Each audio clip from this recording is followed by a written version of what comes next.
Google doesn't usually play catch-up, but the Godzilla of online search engines is doing just that with the rollout of its new artificial intelligence chatbot called Bard. To experience the new chatbot, users can sign up on a waiting list. It's being rolled out first in the US and the UK. Bard is meant to rival ChatGPT, but Google acknowledges Bard still has a lot to learn and says continued feedback from experts and users will help with improvements of the responses. Josh Constantine is a venture partner and venture capital fund Signalfire. He joins us now from San Francisco. Welcome back. Thank you so much for having me. Okay, so here's part of a statement which came from Google as they opened up Bard for a limited number of users. While large language models are an exciting technology, they're not without their faults. For instance, because they learn from a wide range of information that reflects real-world biases and stereotypes, those sometimes show up in their outputs, and they can provide inaccurate, misleading, or false information while presenting it confidently. I know that, all about that. Rolling out a new product with a disclaimer which suggests it's not exactly ready for prime time doesn't suggest a lot of confidence in all this right now. You know, Google Bard is named after the poets and singers of old who used to tell those salacious stories like William Shakespeare, but don't expect to get anything too spicy out of its responses. Google is deeply afraid of its brand being tarnished by misuse of its AI. And that's why whenever you put a question into the Bard box, it actually gives you 3 responses to kind of limit its liability. And it's constantly disclaiming that, no, you should not be looking at this for facts. So while it can be useful for pulling up, a group of opinions or culling together information, if you want a specific fact, it might not work that well, which is exactly what happened at the embarrassing launch of Google Bard last month when it first debuted it and it got an answer wrong in front of everybody. But still, what I think this is exciting though, because finally we have competition. After an age of monopoly in technology where Facebook ruled social networking and Google ruled search, we have real competition in the AI market, which is going to benefit users with better capabilities and benefit startups as they all vie to offer the best developer platform. Okay, well, the New York Times has this reporting. Many in the tech industry believe that Google, more than any other big tech company, has a lot to lose and to gain from AI. A chatbot can instantly produce answers in complete sentences that don't force people to scroll through a list of results, which is what a search engine would offer. In many ways, it seems Google just never really wanted to go down this road in the first place. And it's kind of easy to see why the Wall Street Journal says ads placed next to search results produced $162 billion in revenue for Google. So are those days coming to an end and Google just doesn't want to see the champagne stop?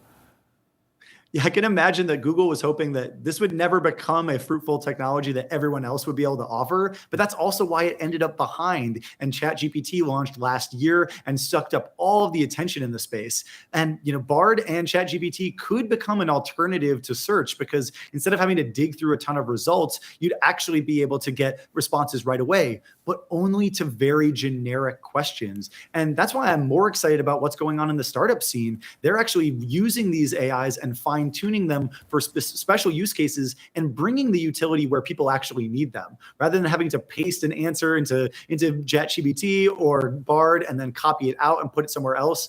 Startups like Grammarly from Signalfire's portfolio, it's a grammar and writing assistant. It actually just works wherever you write, in your text messages, in your email, and gives you those kind of tone and clarity and grammar suggestions where you need them. So I think what's really exciting is the fine-tuning of these platforms to specific use cases and bringing the utility out of the search engine, out of the box, and bringing it to wherever people actually need it. Everything I've learned about artificial intelligence, I've learned from the movies, like Hal from Space Odyssey. Here we go. Open the pod bay doors, Hal. I'm sorry, Dave. I'm afraid I can't do that. Hal's the computer which went insane and killed everyone, but except for Dave.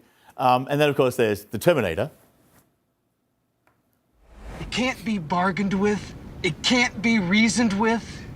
It doesn't feel pity or remorse or fear. And it absolutely will not stop. Ever. Until you are dead. So out of Bard, Claude, GPT, or anyone else, which one's likely to go insane and kill us all? I don't think it's going to be Bard, because Bard doesn't seem too smart.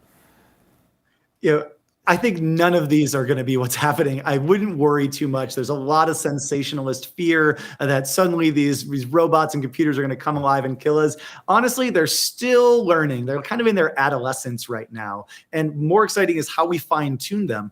I think if we make a general use AI that's good at everything, that could be a little bit more scary. But by building specific fine tuned models for very specific use cases, they get better fast and they can actually answer without getting confused the way that Bard does. Our fund Signalfire, we built our own AI to help us find the best startups. And you can't ask ChatGPT what the best seed stage company is. It's just going to tell you what's most popular or what had the most press coverage. You have to have human in the loop feedback where you do these feedback cycles where the human teaches the AI what's right and wrong. And what we need to rely on is that all of these major platforms are doing that fine tuning, are keeping those safeguards there, and are making sure that this technology does not get out of hand and instead takes away some of the arduous and boring parts of life so we can get back to focusing on what makes us truly human, our creativity and our ability to curate what these AIs give us. I just said they're not going to kill us, Josh. That's good enough for me. Thanks for being with us. Appreciate it. Thanks so much for having me.